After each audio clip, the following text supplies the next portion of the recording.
시한부 선고, 그리고 무너진 하늘. 1995년 여름, 서울대학교 병원 종양내과 진료실 안. 김순자 할머니는 창밖의 햇살이 이토록 따갑게 느껴졌던 적이 없었다.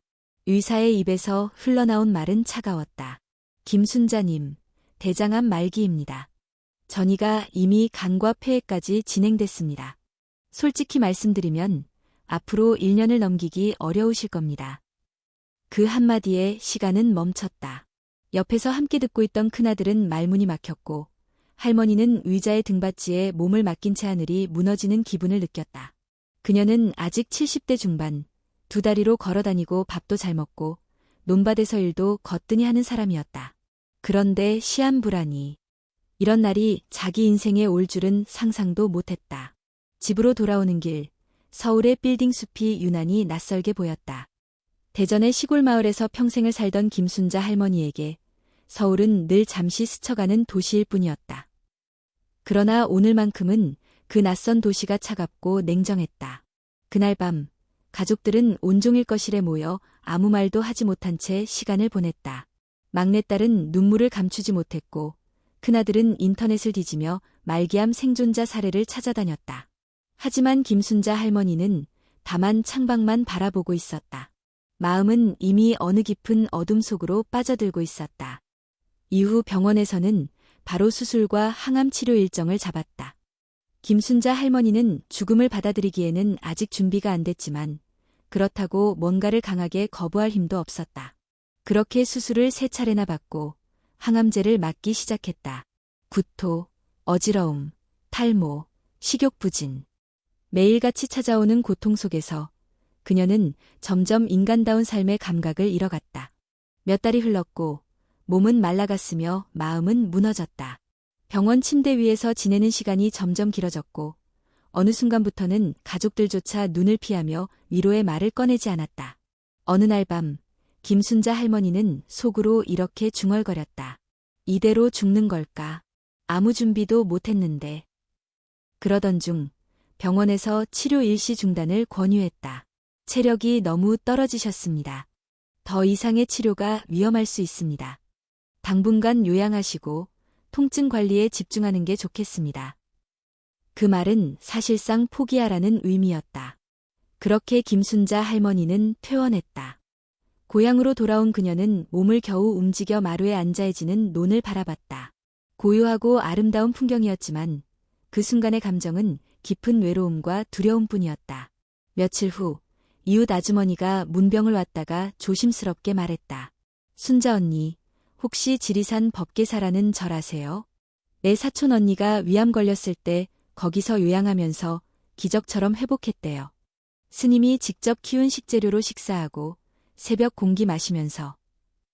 그 말은 그녀의 마음을 움직였다.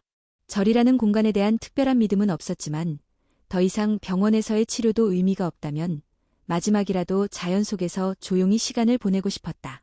죽음을 기다리는 것이 아니라 그저 멍하니 흘러가는 시간을 바라보고 싶었던 것이다. 며칠 뒤 김순자 할머니는 아들과 함께 지리산으로 향했다. 몸은 무겁고 버스에서의 긴 이동은 힘들었지만 마음은 묘하게 가벼웠다. 서울의 냉정한 콘크리트 병동을 벗어나 자연으로 향하는 그 길은 죽음을 향한 도피가 아닌 마지막 소망을 위한 여행처럼 느껴졌다. 지리산 깊은 곳, 소나무와 안개가 어우러진 산중턱에 자리한 법계사. 그곳은 말로만 듣던 것보다 더 조용하고 평화로웠다. 종소리는 멀리서 울려 퍼졌고 스님의 발자국 소리조차 흘길 위에서 묻혀 들리지 않았다. 처음 절에 발을 들였을 때 스님은 그녀를 향해 따뜻한 눈빛으로 말했다. 몸이 아프면 마음부터 돌보셔야 합니다. 천천히, 아주 천천히. 그날 밤 그녀는 절의 작은 방에서 처음으로 깊은 잠에 들었다. 약도 없었고 침대도 병원처럼 푹신하지 않았지만 유난히 조용한 밤 공기와 나무 냄새 속에서 그녀는 마치 다시 살아있는 느낌을 받았다. 그리고 다음 날 스님은 그녀에게 5가지 음식을 내어주었다. 그것이 바로 김순자 할머니 인생의 2번째 장, 기적의 아침이 시작된 순간이었다. 지리산 법계사에서의 첫날 아침은 서울에서의 병실과는 전혀 다른 느낌이었다. 해가 뜨기도 전 새소리가 나무 사이를 뚫고 들려왔다. 나무 창문 너머로 안개가 자욱하게 깔린 산등성이가 보였고 한 줄기 햇살이 뿌옇게 방 안으로 들어왔다. 김순자 할머니는 오랜만에 무겁지 않은 몸으로 눈을 떴다. 그녀는 평생을 논밭에서 살아온 사람답게 아침 공기의 냄새로 날씨를 짐작했다. 서늘한 바람과 함께 들어온 자연의 향은 약품 냄새로 가득했던 병원의 공기와는 비교할 수 없이 맑고 깊었다. 조금 더 여기 있고 싶다. 그 생각이 들자 그녀는 스스로도 놀랐다. 며칠 전만 해도 삶에 미련이 없다고 생각했는데 이곳의 조용한 공기와 나무 냄새, 그리고 새벽에 비친 그녀에게 작고 미약한 생의 의지를 다시 일깨우는 듯했다. 아침 공양 시간이 되자 한 명의 젊은 스님이 조용히 문을 두드렸다. 보살님, 공양 드시러 오십시오. 그녀는 몸을 일으켜 천천히 문 밖으로 나갔다. 사찰마당 한쪽에 차려진 간소한 식탁에는 몇 가지 반찬과 미음 같은 죽이 놓여 있었다. 모두 자연에서 나온 식재료들로만 만들어진 음식들이었다. 그 식사 자리에서 처음 마주한 스님이 바로 현법 스님이었다. 중년의 나이, 맑은 눈빛과 잔잔한 미소를 가진 그는 처음 보는 사람임에도 어쩐지 오래된 인연처럼 편안한 기운을 풍겼다. 보살님, 몸이 많이 편찮으시다고 들었습니다. 대장암 말기입니다. 병원에서는 1년 남짓 살 수 있을 거라고 하더군요. 저도 예전에 그런 진단을 받았습니다. 위암 말기였지요. 김순자 할머니는 놀라서 고개를 들었다. 스님은 조용히 웃으며 이야기를 이어갔다. 수술도 받았고 항암도 했지만 결국 더 나빠지기만 했습니다. 그래서 모든 걸 내려놓고 이 산속에 들어와 자연이 주는 음식으로 다시 살아보기로 했습니다. 병을 고치겠다는 욕심보다는 마지막이라도 자연스럽게 살고 싶었지요. 스님의 말은 거창하지 않았다. 하지만 그 안에는 오랜 시간 병과 싸워온 자만이 가질 수 있는 깊은 확신이 묻어 있었다. 제가 회복할 수 있었던 건 5가지 음식 덕분이었습니다. 아주 단순하고 흔한 것들이지만 제 몸에는 기적 같은 변화를 일으켰습니다. 그날 오후, 스님은 할머니에게 작은 나무 쟁반 하나를 건넸다. 그 위에는 5가지 재료가 놓여 있었다. 까맣게 숙성된 마늘 한쪽, 작은 유리병에 담긴 홍삼 농축액, 노랗고 점성이 있는 찜참마, 말린 미역 한 줌, 그리고 솜사탕처럼 생긴 하얀색 버섯 한 조각. 이 5가지를 매일 아침 공복에 한 번씩 드셔보십시오. 병을 이기겠다는 생각보다 몸을 살펴보겠다는 마음으로 시작하십시오. 처음엔 반신반의했다. 김순자 할머니는 평생을 과학적인 것보다 실질적인 노동과 경험으로 살아왔기에 이런 말은 어쩌면 허무맹랑하게 들릴 수도 있었다. 하지만 서울의 병원에서도 더 이상 방법이 없다고 했고 그녀는 지금 무엇이든 시도할 수밖에 없는 위치에 있었다. 그날 밤 그녀는 오랜만에 마음이 차분해졌다. 창문을 열고 산바람을 맞으며 침대에 누워 스님이 건넨 5가지 재료를 떠올렸다. 5가지 음식. 정말 내 몸이 받아줄까? 의문은 남았지만 그보다 큰 것은 시도해보지 않으면 영영 모른다는 마음이었다. 다음 날 첫 번째 아침 식사가 시작됐다. 작은 사기 그릇에 담긴 흑마늘 한 조각을 입에 넣었을 때 달달한 맛과 부드러운 식감이 의외로 괜찮았다. 홍삼은 진하게 우러나 있었지만 마시고 나자 속이 따뜻해지는 느낌이 들었다. 찜한 참마는 끈적하지만 고소했고 미역은 소금물에 살짝 담근 뒤 따뜻한 물에 끓여낸 국으로 먹었다. 노루궁뎅이 버섯은 차로 우려 마셨는데 은은한 향이 입안에 오래 남았다. 몸에 큰 변화가 오지는 않았다. 하지만 그날 하루는 유독 덜 피곤했고 두통이 심하지 않았다. 그녀는 생각했다. 하루만 더 해보자. 그렇게 시작된 것이었다. 산사에서의 일상은 놀라울 정도로 단조롭고 조용했다. 매일 아침 같은 시간에 일어나고 같은 공간에서 같은 음식을 먹으며 같은 산책길을 따라 걷는 반복의 연속이었다. 그러나 그 단조로움 속에서 김순자 할머니는 처음으로 살아있다는 감각을 다시 느끼기 시작했다. 5가지 음식은 생각보다 익숙해지는데 시간이 오래 걸리지 않았다. 특히 흑마늘은 그 달콤한 맛과 말랑한 식감 덕분에 하루를 시작하는데 부담이 없었다. 홍삼은 약간 쓴맛이 있었지만 따뜻한 물에 타 마시고 나면 몸이 서서히 데워지는 기분이 들었다. 참마는 아침마다 곱게 갈아 죽처럼 먹었고 미역국은 소금 간을 거의 하지 않은 상태로 끓여 속을 편하게 해주었다. 마지막으로 노루궁뎅이 버섯은 말린 것을 끓여 우린 물을 마셨는데 입안의 감도는 특유의 향이 점점 익숙해졌다. 처음 3일은 솔직히 별다른 변화가 없었다. 다만 밤중에 심하게 찾아오던 복통이 조금 덜해졌고 잠도 평소보다 한두 시간 더 깊게 들 수 있었다.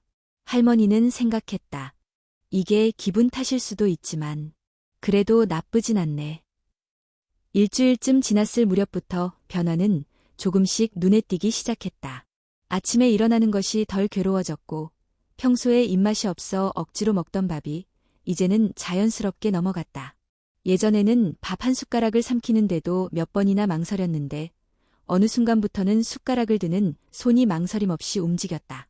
심지어 어떤 날은 좀 더 먹고 싶다는 생각이 들기도 했다. 그 느낌은 말로 설명할 수 없이 감격스러웠다. 몸이 반응을 보이기 시작하자 마음도 덩달아 달라졌다. 매일 아침 산책을 하던 짧은 숲길, 바람결에 흔들리는 나뭇잎 소리가 전보다 또렷하게 들렸다. 스님의 가벼운 발걸음 소리, 새소리, 땅 냄새. 이 모든 것이 마치 오랜만에 찾아온 생의 언어처럼 그녀를 감쌌다. 스님, 요즘 들어 몸이 조금 나아진 것 같습니다. 어느 날 아침 공양 후 김순자 할머니는 조심스럽게 말을 꺼냈다. 좋은 신호입니다. 보살님, 몸은 마음이 달라지면 따라오게 되어 있습니다. 몸과 마음은 다르지 않지요. 현법 스님의 말에 그녀는 고개를 끄덕였다. 어쩌면 지금까지 그녀는 치유라는 단어를 단지 육체의 회복으로만 여겨왔던지도 모른다. 하지만 이제는 알 것 같았다. 진짜 치유란 마음에서부터 시작된다는 것을.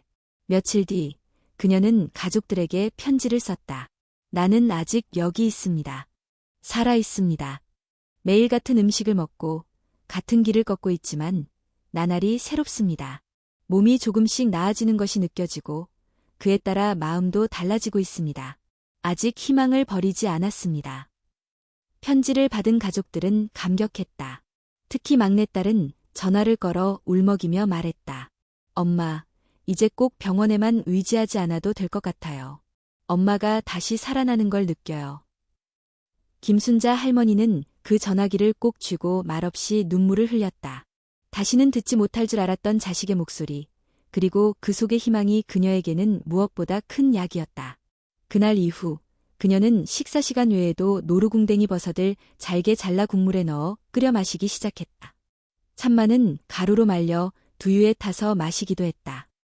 그리고 식사 후엔 사찰 앞마당의 돌길을 따라 서서히 걷는 시간이 일과가 되었다. 처음에는 5걸음 걷고 한 번 쉬었지만 10걸음, 20걸음으로 늘어나기 시작했다. 한 달이 지나자 그녀는 다시 병원을 찾았다. 진료실 안 담당 의사가 말없이 차트를 넘기다 고개를 들었다. 김순자님, 수치가 조금씩 좋아지고 있습니다. 특별히 복용하고 계신 약이라도 있으신가요? 약은 안 먹고 있습니다. 다만 그녀는 조심스럽게 5가지 음식 이야기를 꺼냈다. 의사는 잠시 놀란 눈으로 그녀를 보더니 이내 미소를 지었다. 그렇다면 계속하세요. 무엇이든 몸에 맞고 실제로 회복에 도움이 된다면 그게 가장 좋은 치료입니다. 그 말은 그녀에게 축복과도 같았다. 누구도 확신할 수 없지만 이제 그녀는 믿을 수 있었다. 이 길이 비록 더디고 외로울지라도 분명히 앞으로 나아가고 있다는 것을. 지리산 법계사에서 보낸 40일. 그 시간은 김순자 할머니에게 있어 단순한 요양이 아니었다.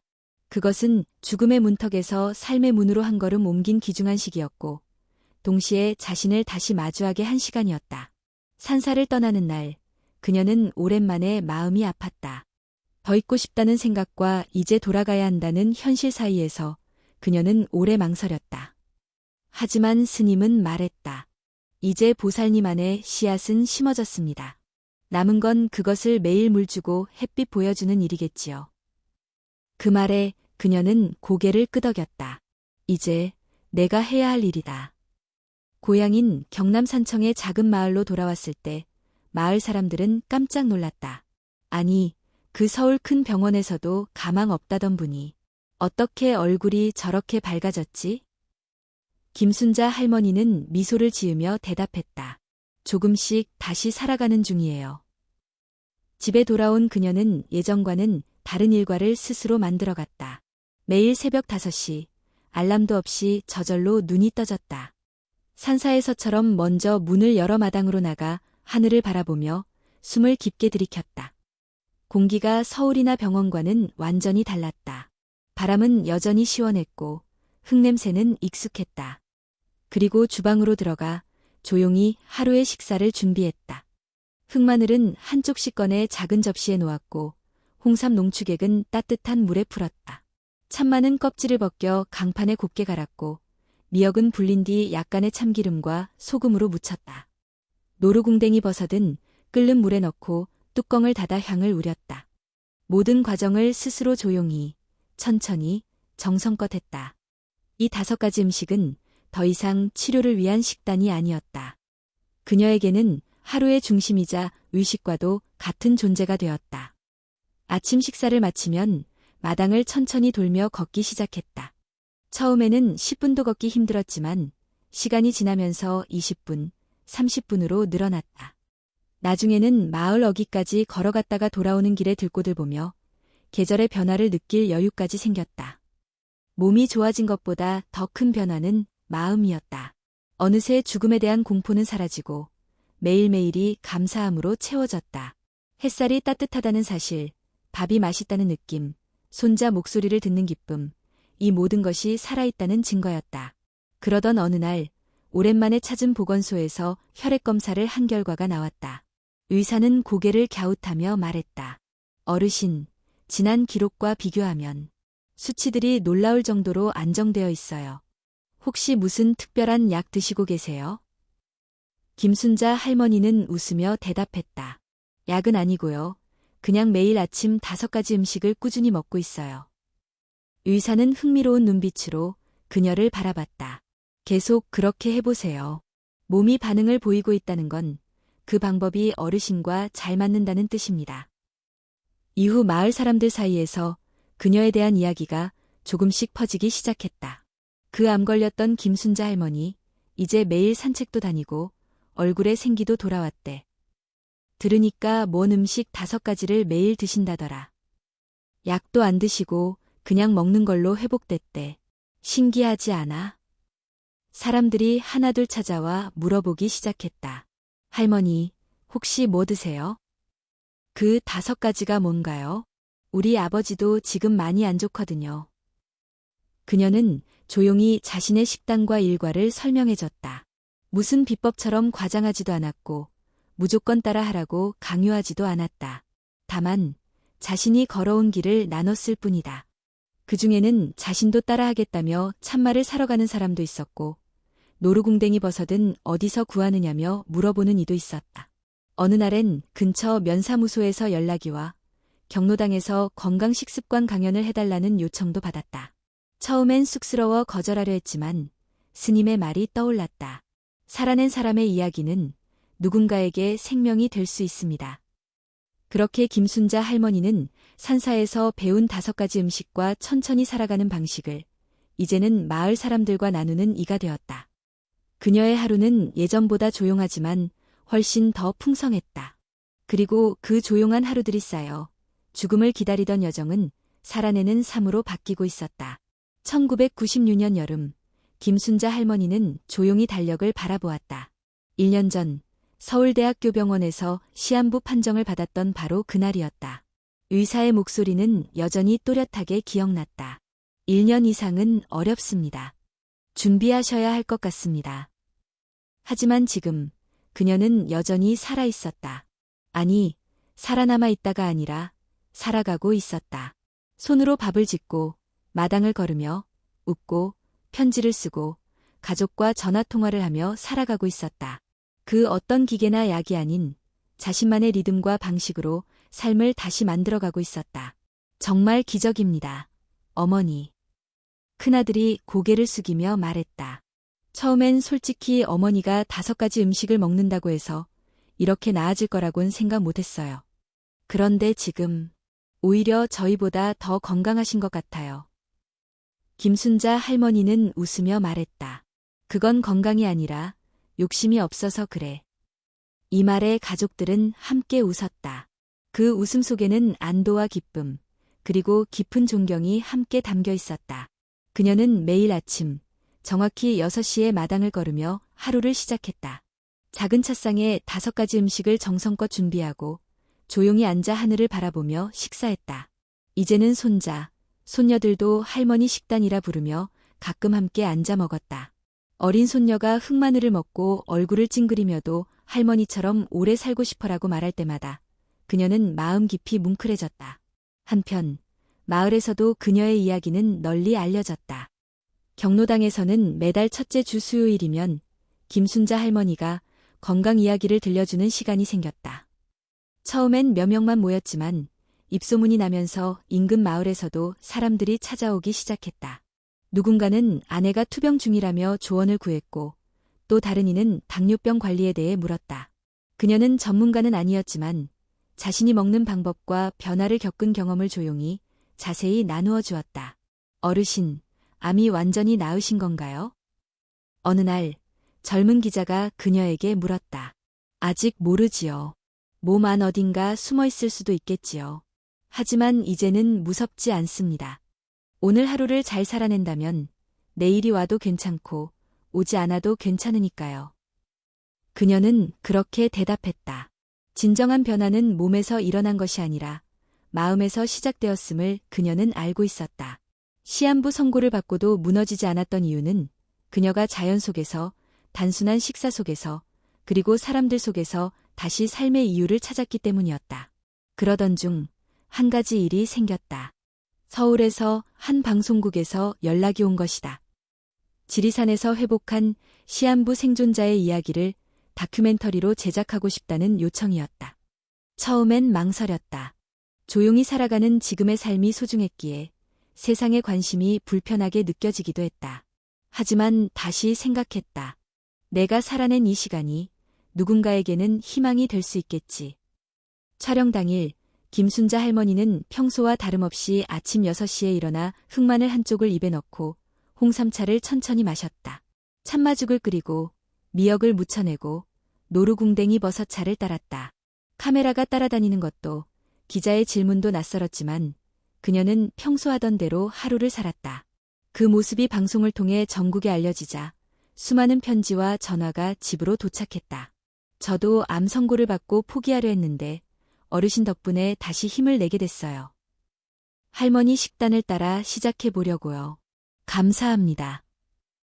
그녀는 그 모든 편지 하나하나를 읽으며 눈시울을 붉혔다. 그 편지들 속에는 그녀와 같은 고통을 겪고 있는 사람들이 있었고 그들 역시 삶을 붙잡고 싶은 간절함으로 가득 차 있었다. 그녀는 생각했다. 나 하나 살자고 한 일이 이렇게 많은 사람에게 울림을 줄 줄이야. 그것은 기적이 아니라 단지 누군가가 자기 몸과 삶을 소중히 여긴 결과였을 뿐이다. 그날 밤 창가에 앉아 하늘을 바라보며 그녀는 이렇게 속삭였다. 나는 오늘도 살았습니다. 그리고 내일도 또 살아보겠습니다. 김순자 할머니가 5가지 음식을 꾸준히 먹기 시작한 지도 어느덧 3년이 넘었다. 이제는 아침 식사라는 말보다 아침 의식이라는 표현이 더 어울릴 만큼 그녀의 삶에서 이 음식들은 깊이 자리 잡고 있었다. 하지만 시간이 지나면서 그녀는 단지 먹는다는 행위를 넘어서 이 음식들이 자신에게 그렇게 잘 맞았는지를 알고 싶어졌다. 그래서 틈틈이 손자의 도움을 받아 책도 찾아보고 건강 관련 방송도 시청하며 자료를 모아가기 시작했다. 그녀는 알면 알수록 놀라움을 감추지 못했다. 5가지 모두 각각의 방식으로 몸과 마음을 회복시키는 자연의 선물이었던 것이다. 가장 먼저 입에 넣는 음식, 흑마늘, 흑색 마늘. 처음엔 까맣고 쭈글쭈글한 생김새가 낯설었지만 지금은 입안에서 퍼지는 달콤한 풍미가 하루의 시작을 알리는 신호가 되었다. 흑마늘은 일반 생마늘을 수주간 온도와 습도를 조절해 발효시킨 것이다. 이 과정을 통해 마늘 속 유황 화합물이 사포닌과 항산화 성분으로 바뀌며 면역력 증진, 항염, 항암 효과까지 갖춘 천연 건강식으로 탈바꿈하게 된다. 할머니는 그저 하루에 한쪽씩 먹었을 뿐인데 이 마늘이 체내 독소 제거를 돕고 혈압을 안정시키며 항암 치료로 손상된 세포의 회복에 큰 도움을 줬다는 사실을 알게 되자 무척이나 신기했다. 두 번째는 홍삼 농축액. 김순자 할머니에게 홍삼은 단지 피로를 덜어주는 약초가 아니라 마음의 중심을 잡아주는 든든한 기둥 같았다. 홍삼에는 진세노사이드라는 사포닌 성분이 풍부하게 들어있어 면역세포의 활동을 도와주고 항산화 작용을 통해 세포 노화를 억제하며 암세포의 증식을 막는 데 도움을 준다. 그녀는 처음엔 뜨거운 물에 한 스푼씩 타서 마셨고 이제는 차처럼 진하게 끓여 마시기도 한다.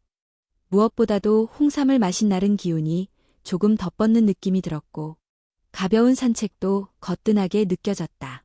세 번째는 참마가루 혹은 생마 가른 것. 할머니가 가장 애착을 가진 식재료였다. 암치료 이후 가장 고통스러웠던 부분이 바로 먹는 것이었다. 입맛은 없고 위장은 거부하며 식사는 고역이었다. 그러나 참마는 외외였다. 부드럽고 끈적한 점액질이 위장을 부드럽게 감싸주며 천천히 흡수되었다. 참마에는 디오스게닌과 사포닌이 들어있어 항암 작용뿐 아니라 소화 기능 개선, 피로 회복에도 탁월하다. 할머니는 참마죽을 하루도 빠지지 않고 먹었고 어떤 날은 그 위에 꿀을 한 방울 떨어뜨려 간식처럼 즐기기도 했다. 네 번째는 미역국, 미역무침, 미역밥. 한국인의 밥상에서 빠질 수 없는 식재료지만 암을 이겨낸 그녀에게는 더 특별했다. 특히 미역 속에 들어있는 후코이단이라는 성분은 세포 자멸을 유도하고 항암 치료 중에 떨어지는 면역 기능을 끌어올리는데 중요한 역할을 한다. 또한 섬유질이 풍부해 장 건강에 탁월하고 칼슘, 철분, 요오드 등이 풍부하여 뼈와 혈액 건강에도 효과가 있다. 할머니는 특히 조개나 쇠고기를 넣은 미역국을 좋아했으며 입맛이 없을 땐 초고추장에 무친 미역무침으로 식욕을 끌어올리곤 했다. 마지막 다섯 번째는 노루궁뎅이 버섯, 흰색 털처럼 생긴 버섯. 처음엔 이름조차 생소했고 솜사탕처럼 생긴 외모에 호기심 반, 의심 반이었다. 하지만 차로 우려 마시기 시작한 지 일주일도 안 되어 할머니는 두통이 줄고 잠이 깊어진 것을 느꼈다.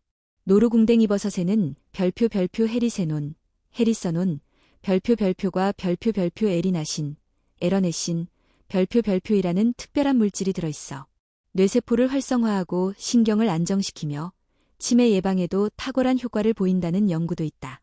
뿐만 아니라 항염, 항산화 작용이 뛰어나 암 환자들의 회복기에 도움을 준다.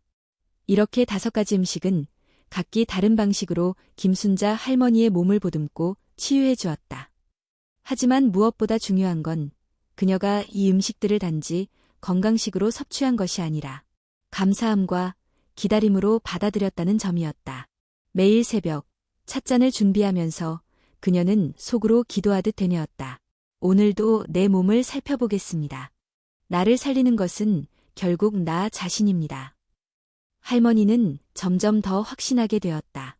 이 음식들이 특별한 이유는 내가 특별하게 바라보았기 때문입니다. 내가 소중히 여기고 내 몸에 귀를 기울였기에 그것들이 내게 힘이 되어준 것입니다. 김순자 할머니에게 5가지 음식은 어느 순간부터 단순한 치유 식단이 아니었다. 그것은 삶을 다시 정돈하고 중심을 잡는 일상의 축이자 스스로를 위로하고 다독이는 가장 깊은 행위였다. 그녀는 하루를 그 5가지 음식으로 시작하고 하루를 그 기억으로 마무리했다. 아침 5시 30분. 알람이 울리지 않아도 할머니는 자연스레 눈을 떴다. 잠에서 깬 후 가장 먼저 하는 일은 창문을 열어 새벽 공기를 들이마시는 것이었다. 마당 너머 산자락에서 내려오는 공기는 계절 따라 냄새가 달랐고 그 냄새로 할머니는 날씨를 짐작하고 하루의 기분을 가늠하곤 했다.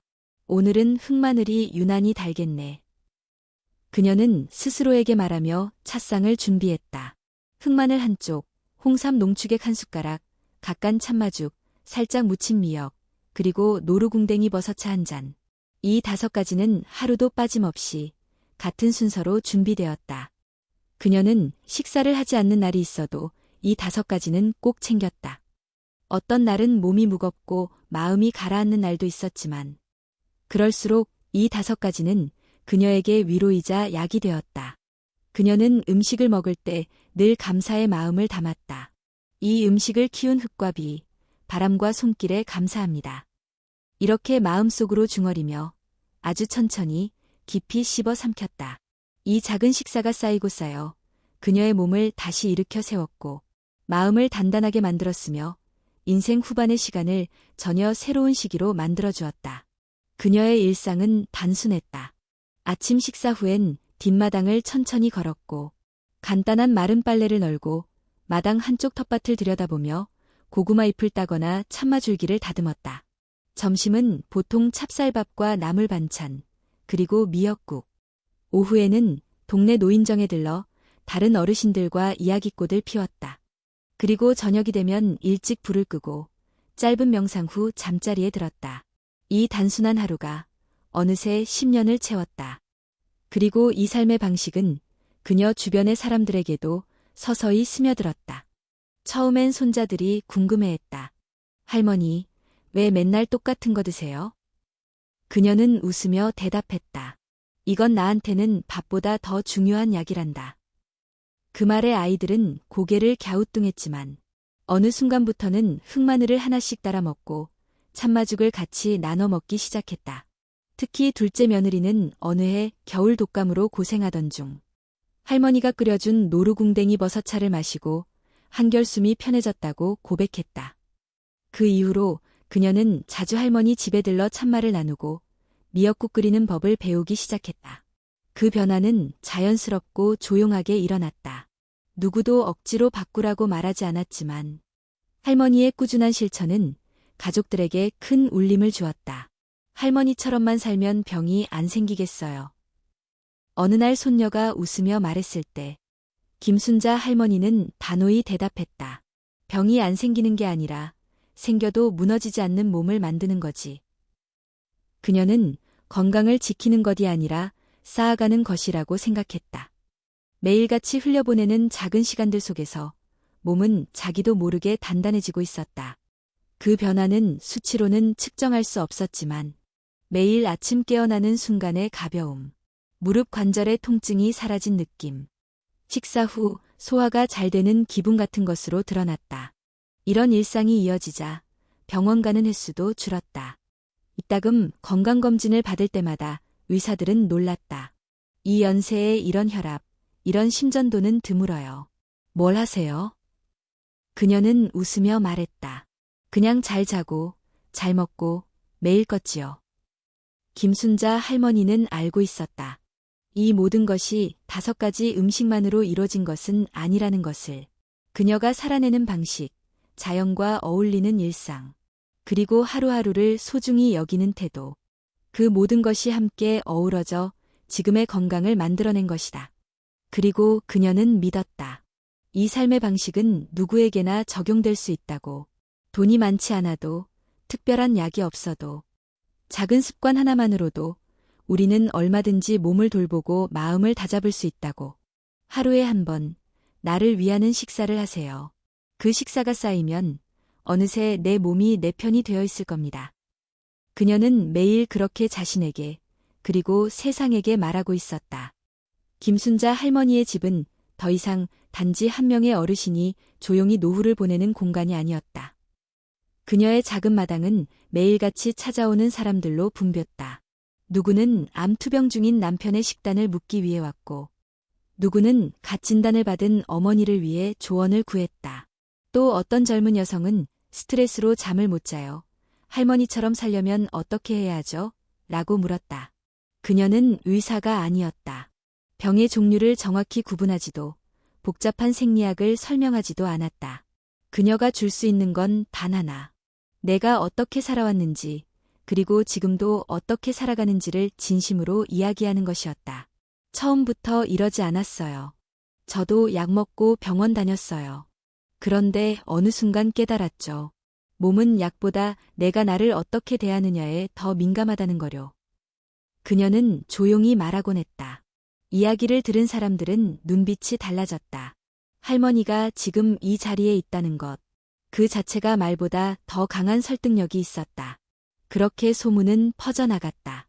마을 복지관에서 강연 요청이 들어왔고 인근 보건소에서는 대장암 생존자의 건강법이라는 제목으로 소규모 강의를 마련했다. 처음엔 부담스러워 망설였지만 스님의 말이 떠올랐다. 당신이 살아낸 이야기가 누군가에겐 내일의 이유가 됩니다. 그녀는 결국 마이크 앞에 섰다. 작은 회의실, 20명 남짓의 사람들이 모였다. 어떤 이는 암 환자의 보호자였고 어떤 이는 고혈압으로 약을 오래 복용 중인 노인이었으며 또 어떤 이는 마음의 병을 앓고 있는 젊은 교사였다. 김순자 할머니는 연단에 서서 손에 든 종이를 내려놓고 천천히 말을 시작했다. 저는 죽음을 준비했던 사람입니다.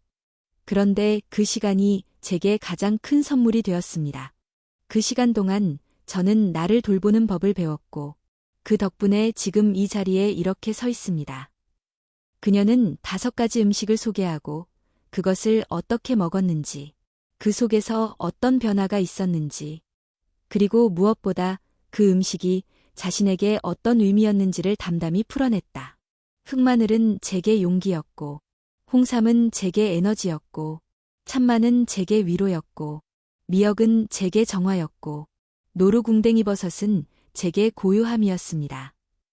이 말에 많은 이들이 고개를 끄덕였다. 어떤 이는 눈시울을 붉혔고, 어떤 이는 메모장을 꺼내 받아 적었다. 강연이 끝난 후, 한 노인이 그녀에게 다가와 말했다. 할머니 덕분에 오늘 처음으로 다시 살아보고 싶다는 생각이 들었습니다. 그날 이후, 그녀는 할머니 선생님이라는 별명을 얻었다. 의도치 않게 시작된 이야기 나눔은 지역신문에 실렸고, 그 기사를 읽은 사람들이 전화로 묻고 편지를 보내왔다. 할머니처럼 살고 싶습니다. 할머니의 하루 일과를 따라하고 싶어요. 할머니의 식단을 가족과 함께 실천해 보겠습니다. 그녀는 놀라웠다. 자신이 한 것이 그저 살아내는 일이었는데 그것이 누군가에겐 살고 싶은 마음을 일으킨다는 사실이. 그녀는 이제 마을의 상징이 되었다. 장날이면 할머니를 보러 일부러 오는 이들이 있었고 주말이면 도시에서 일부러 차를 몰고 인사하고 가는 이들도 생겼다. 그녀는 그럴수록 더욱 조심스러워졌다.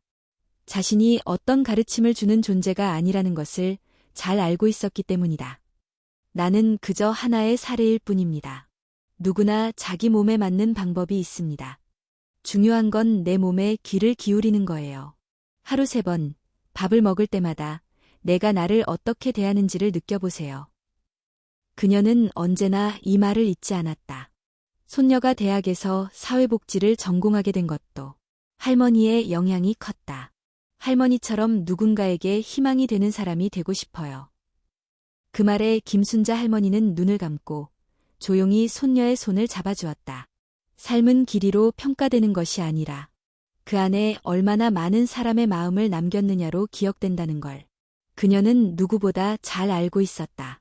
그리고 지금 그녀는 자신이 남긴 마음들이 누군가의 하루, 누군가의 식사, 누군가의 선택 속에 살아 숨쉬고 있다는 것을 알고 있었다. 나는 그냥 매일 나를 돌보았을 뿐인데 그게 누군가에게는 삶의 시작이 되었다. 그녀는 그렇게 오늘도 조용히 5가지 음식을 차리며 하루를 시작하고 있었다. 김순자 할머니가 100세를 넘긴 건 어느덧 6년 전의 일이었다. 이제 그녀는 만 106세. 그런데도 매일 아침이면 여전히 스스로 일어나 5가지 음식을 준비하고 마당을 천천히 걸으며 하루를 시작했다. 사람들은 놀랐다. 106세라고요? 정말 혼자 일어나 식사도 하세요? 네, 하루도 빠짐없이요. 텔레비전보다 더 정확하게요. 가족들은 이제 그것을 할머니의 하루 예식이라 불렀다. 할머니는 여전히 새벽 5시 반이면 잠에서 깼다. 침대 옆엔 물 한 컵과 작은 수첩이 놓여 있었다. 수첩엔 전날 먹은 음식, 컨디션, 기분, 날씨, 마당의 핀 꽃의 종류 같은 소소한 기록이 적혀 있었다. 오늘은 흑마늘이 조금 더 달게 느껴졌음. 참마죽을 두유에 타서 먹으니 소화가 더 편함. 노루궁뎅이 차는 오늘도 향이 좋음. 그 작은 메모들이 그녀의 삶의 흔적이자 건강의 이력이었다.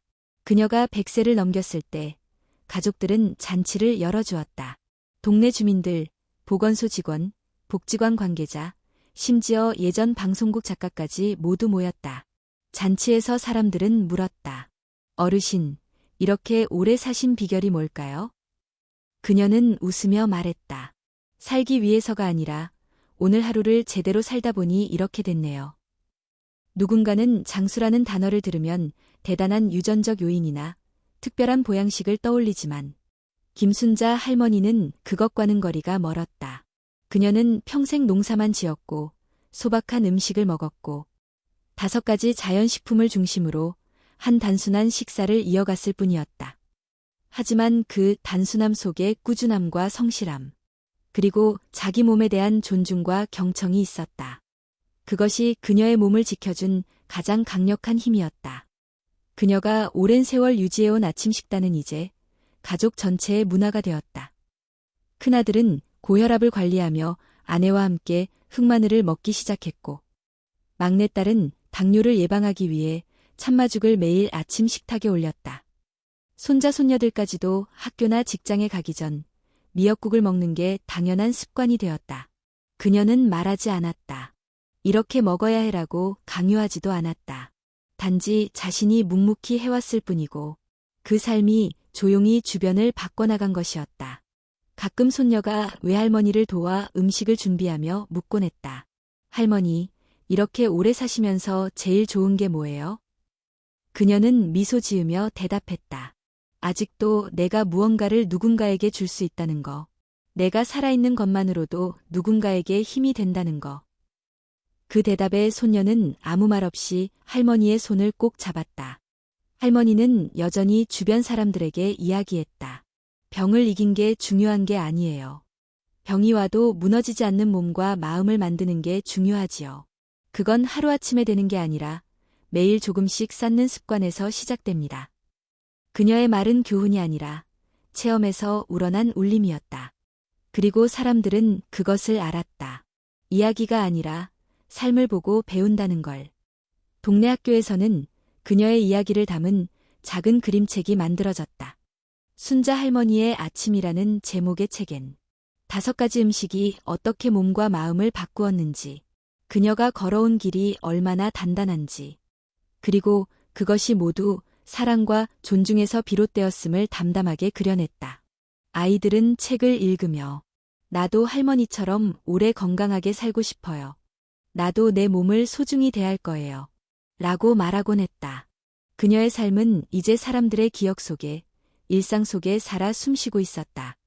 그것은 더 이상 한 명의 어르신이 산 이야기가 아니라 어떻게 살아갈 것인가에 대한 하나의 해답이 되어가고 있었다.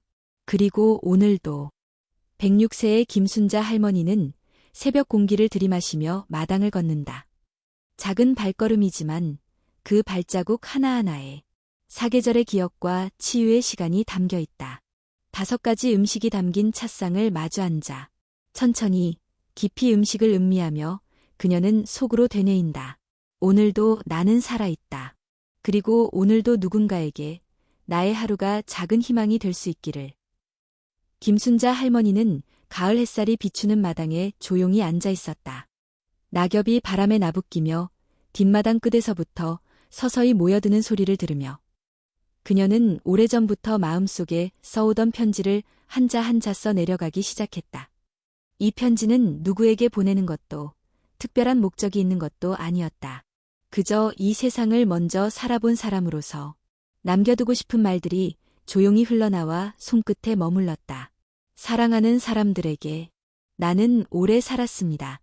누구도 예상치 못했던 시간들을 견디고 또 살아냈습니다. 그리고 지금도 매일 아침 눈을 뜨며 생각합니다. 오늘도 한 번 더 살 기회를 얻었구나. 그녀는 오랜 시간 동안 병과 싸웠고 병보다 더 무서운 포기하고 싶은 마음과 싸웠다. 하지만 그 마음을 붙잡아준 건 대단한 신념이나 특별한 약이 아니었다. 단지 매일 아침 자신에게 주어진 5가지 음식, 그리고 그 음식을 통해 다시 살아보고 싶다는 작은 희망이었다. 많은 사람들이 묻습니다. 어떻게 병을 이겼냐고, 어떻게 100세가 넘도록 건강할 수 있냐고요. 나는 그저 이렇게 대답합니다. 나는 하루도 빠짐없이 내 몸을 돌보았습니다. 그게 전부입니다. 그녀는 이 편지를 통해 사람들이 기억하길 바랐다. 병을 피하는 삶이 아니라 병이 와도 흔들리지 않는 삶. 그런 삶을 어떻게 만들어가는지를. 나는 약을 멀리한 것이 아닙니다. 약도 필요했고 의사의 손길도 고마웠습니다. 하지만 그 무엇보다 내 삶을 바꾼 건 나 자신을 향한 태도였습니다. 밥 한 숟가락을 넘길 때도, 물 한 잔을 마실 때도 이건 내 몸을 살리는 일이라 생각했지요. 그녀는 단순한 식사를 반복해온 것이 아니라 그 식사를 통해 하루를 예배하듯 살아왔던 것이다. 흑마늘은 내 몸의 기운을 붙잡아 주었고 홍삼은 피로한 날의 힘이 되어 주었습니다. 참마는 위장이 약할 때 나를 감싸 주었고 미역은 내 몸을 정화시켜 주었습니다. 노루궁뎅이 버섯은 내 마음을 평온하게 해주었습니다. 이 5가지는 단지 식재료가 아니라 내 인생의 동반자들이었습니다. 그녀는 편지를 잠시 내려놓고 텃밭 한쪽에 핀 들꽃들을 바라보았다. 그 꽃들처럼 그녀도 어느 날 쓰러지겠지만 자신의 이야기가 누군가에게 남아 작은 씨앗이 되길 바랐다. 나는 더 이상 내일을 걱정하지 않습니다. 오늘을 충실히 살고 있다면 내일은 선물처럼 주어질 것입니다. 삶은 계획이 아니라 습관에서 만들어집니다. 그리고 그 습관은 마음에서 시작됩니다. 할머니는 자신의 삶을 돌아보며 후회보다 감사가 더 많았음을 느꼈다. 죽음을 두려워했던 시절도 있었지만 그 두려움을 이긴 건 살고자 하는 마음이었다. 이 편지를 읽는 당신, 혹시 지금 몸이 아프고 마음이 지쳐 있더라도 포기하지 마세요. 나는 포기하지 않았기에 여기 있습니다. 매일 아침 조금씩, 아주 조금씩 나아지려는 마음만 있다면 분명히 당신도 다시 살아날 수 있습니다. 그녀는 마지막 줄을 써 내려갔다. 그리고 만약 내가 살아온 방식이 누군가에게 도움이 된다면 그보다 더 큰 보람은 없을 것입니다. 살아있음이 누군가에게 힘이 되는 것, 그것이 내가 살아남은 이유입니다. 편지를 다 쓰고 난 뒤 김순자 할머니는 차를 한 잔 따랐다. 노루궁뎅이 버섯을 우려낸 고요한 향이 방 안가득 퍼졌다. 그녀는 천천히 찻잔을 들고 마당을 바라보며 속삭였다. 오늘도 고맙습니다. 내가 살아있음에, 그리고 또 누군가에게 희망이 될 수 있음에. 이야기의 끝에서 김순자 할머니의 만자에 달하는 인생 이야기는 단순한 장수의 기록이 아니다. 그것은 어떻게 죽음을 마주하고 다시 삶을 선택할 수 있었는가에 대한 대답이며 하루하루를 진심으로 살아낸 사람만이 전할 수 있는 지혜의 기록이다. 그녀의 5가지 음식은 음식 그 이상이다. 그것은 삶의 태도이며 자기 돌봄의 상징이며 그리고 우리 모두가 언젠가 마주하게 될 삶의 끝자락을 조금 더 따뜻하고 단단하게 맞이할 수 있도록 도와주는 하나의 길이다.